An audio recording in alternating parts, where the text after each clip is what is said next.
ereyga koowaad waa chaos. Chaos fowdo ama qas ama jahwareer waay. marka chaos iyo chaos labadu waa maqli kartaa, waa qas, jahwareer iyo fowdo. waxaad dhihi kartaa haddii qas iyo fowdo meel ka dhacdo, the government worked hard, dowladda si adag u shaqaysay.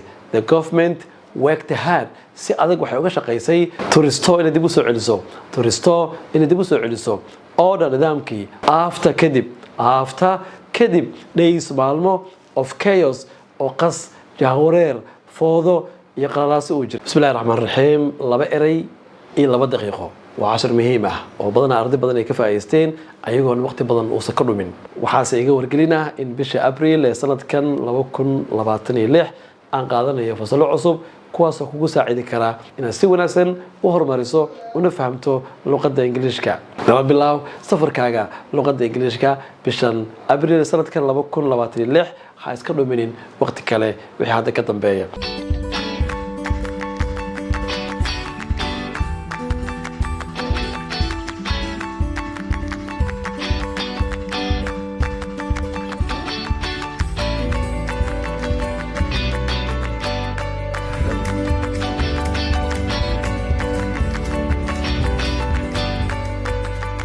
marka casharkii ayaan hore u sii gelayaa. ereyga koowaad waa chaos fowdo ama qas ama jahwareer waay. xagga Amerikaanka waxaa laga yaabaa inaad maqasho iyadoo loogu dhawaaqayo chaos. marka chaos iyo chaos labadu waa maqli kartaa, waa qas, jahwareer iyo fowdo. waxaad dhihi kartaa haddii qas iyo fowdo meel ka dhacdo, the government worked hard, dowladda si adag u shaqaysay.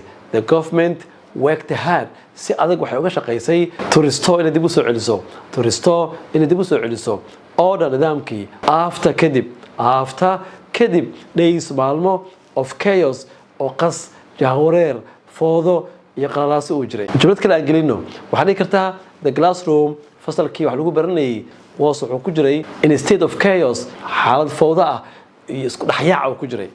the classroom, qolkii wax lagu baranayay was in a state of chaos, wuxuu ku jiray xaalad fowdo iyo isku dhaxyaac ah, chaos, until ilaa the teacher macallinku arrived oo ka yimid, arrived oo ka soo gaaray oo yimid.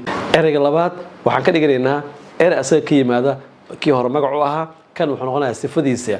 waxaa la lahaa chaotic, waa sifadii ereyga hore ee chaos. waxaa la lahaa kan chaotic wax isku qasan. saxaafadda waxay badanaa qoraa ayagoo dhahayo eedoos waxay ahayd a chaotic scene, muuqaal isku dhaxyaac ah, muuqaal fowdo ah ama isku dhaxyaac ayuu ahaa, ama jahwareer leh. chaotic scene, muuqaal isku dhaxyaac ama jahwareer leh buu ahaa. with people, iyadoo dadkuna running ay u roorayeen in every direction, jiha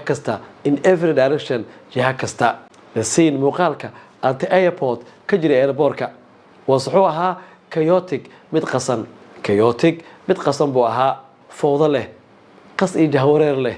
after kadib the flight, markii duulimaadku was cancelled la kansalay.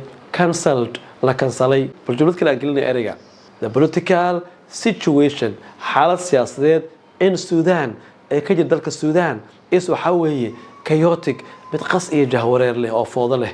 unpredictable, aan la saadaalin karin. marar badan ayaa marka xaaladaha waddan waxay noqdaan chaotic mid isku qasan oo fowdo ka jirto, unpredictable aan haddana la saadaalin karin. labada erey maanta ayagana waa 2 erey oo iska dhashay oo midna magac u ahaa midna sifo ahaa. waa 2 erey oo maanta si aad loogu isticmaalo saxaafadda maanta jirta. marka inta laga gaaro casharka xiga, wabilaahi tawfiiq.